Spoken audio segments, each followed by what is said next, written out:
આંતરરાષ્ટ્રીય યોગ દિવસને લઈ સુરત પોલીસ પરેડ ગ્રાઉન્ડ ખાતે યોગ મહોત્સવ યોજાયો હતો, જ્યાં મોટી સંખ્યામાં લોકો જોડાયા હતા. સુરતમાં આંતરરાષ્ટ્રીય યોગ દિવસ 2024નું આયોજન કરવામાં આવ્યું હતું. સુરત પોલીસ પરેડ ગ્રાઉન્ડ ખાતે યોગ મહોત્સવ 2024નું આયોજન કરાયું હતું. આંતરરાષ્ટ્રીય યોગ દિવસમાં 50 દિવસ બાકી છે, જેને લઈ આ કાર્યક્રમ યોજાયો હતો, જેમાં મોટી સંખ્યામાં લોકો યોગ કરવા માટે જોડાયા હતા.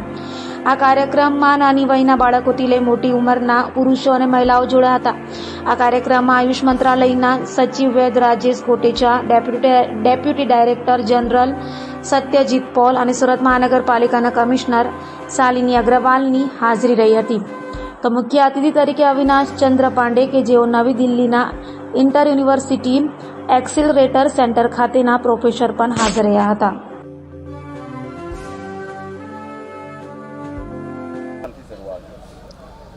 હું રાજેશ કોટેચા, સચિવ આયુષ મંત્રાલય, ભારત સરકાર. આજે સુરતમાં યોગ મહોત્સવ, આપણે આંતરરાષ્ટ્રીય યોગ દિવસ 21 જૂને થવાનો છે, એના 50 ડેઝ કાઉન્ટડાઉન, એના 50 દિવસ બાકી છે. એટલે એક મોટો કાર્યક્રમ યોગનો અહીંયા સુરતના પોલીસ પરેડ ગ્રાઉન્ડમાં આજે થયો, અને એમાં સુરતના ખૂણે ખૂણેથી લોકો પધાર્યા. આખું મેદાન ભરેલું હતું, અને સવારે 6 વાગ્યાથી બધાએ મળીને યોગાભ્યાસ કર્યો. મૂળ આપણે 100 દિવસ જ્યારે યોગ દિવસના બાકી હોય ત્યારે પ્રત્યેક દિવસે એક કાર્યક્રમ કરીએ છીએ, એટલે આખા દેશમાં એના વિશે એક જાગૃતિ આવે ને, અને આંતરરાષ્ટ્રીય યોગ દિવસને આપણે બહુ મોટા પાયે આપણે મનાવી શકીએ. એના એ કડીના ભાગરૂપે 100 દિવસનો કાર્યક્રમ દિલ્હીમાં થયો, 75 દિવસનો કાર્યક્રમ પૂનામાં થયો, અને આજે 50 દિવસ કાઉન્ટડાઉનનો કાર્યક્રમ સુરતમાં થયો.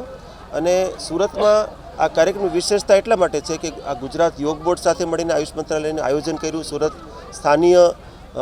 સુરત મહાનગરપાલિકાએ ખૂબ સહયોગ કર્યો. સુરતના સીપી આવ્યા, સુરતના મ્યુનિસિપલ કમિશનર પણ આવ્યા. સુરતના બધાનું પાર્ટિસિપેશન રહ્યું. આ જે પ્રોગ્રામ કરવા પાછળનો મેઇન ઉદ્દેશ્ય શું છે અને કેટલો ફાયદો થાય છે? આપણે બધા જાણીએ છીએ કે આ 10મું વર્ષ છે યોગ દિવસનું, અને યોગ દિવસ જ્યારે આપણે યુનાઇટેડ નેશન્સ તરફથી આંતરરાષ્ટ્રીય યોગ દિવસની માન્યતા ભારતના પ્રયાસથી મળી પછી આખા વિશ્વમાં યોગ વિશે જાગૃતિ આવી છે. એટલે યોગ છે એ માત્ર શરીરને સ્વસ્થ કરે એવું નથી, શરીર, મન અને આત્મા બધાને સ્વસ્થ કરે.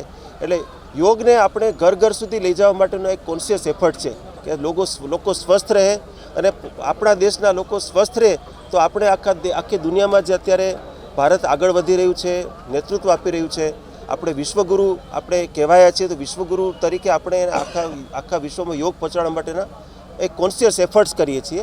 એના ભાગરૂપે આપણે આ કાર્યક્રમો કરીએ છીએ. એટલે આ ખાલી એક ગેટ ટુગેધર નથી, પણ એક કોન્શિયસલી લોકોમાં બિહેવિયર ચેન્જ લાવવાનો એક પ્રયત્ન છે કે લોકો પોતાના જીવનમાં યોગને ઉતારે, યોગના અભ્યાસ કરે, પોતાના પરિવારને મોટિવેટ કરે, આસપાસના લોકોને યોગાભ્યાસ કરાવે.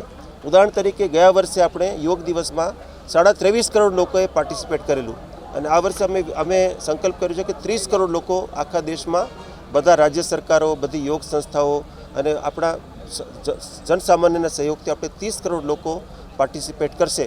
મૂળ હેતુ શું છે કે લોકો પોતાના જીવનમાં યોગ કરતા થાય, અને યોગ કરતા થાય તો જેમ માનનીય પ્રધાનમંત્રીએ એક વખત કહેલું કે યોગ છે એ ઝીરો પ્રીમિયમનો ઇન્સ્યોરન્સ છે.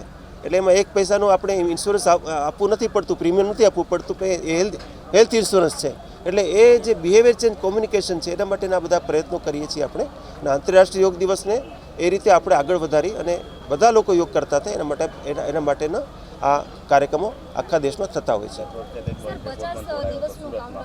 પ્રત્યેક દિવસે દેશના દરેક ક્ષેત્રોમાં આવા કાર્યક્રમો કરીએ છીએ. પ્રમુખ મોટા કાર્યક્રમો 100 દિવસ, 75 દિવસ, 50 દિવસ અને 25 દિવસ એવી રીતે કરીએ છીએ.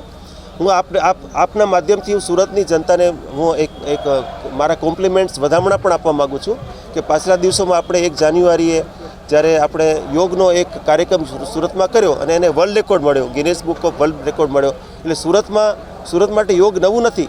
મને લાગે છે કે સુરત ધીરે ધીરે યોગ, જેમ સુરત છે એ સ્વચ્છ શહેર છે, દેશભરનું સૌથી સ્વચ્છ શહેર, એવી રીતે સુરત યોગનું શહેર પણ બનવા જઈ રહ્યું છે એવું મને લાગે છે.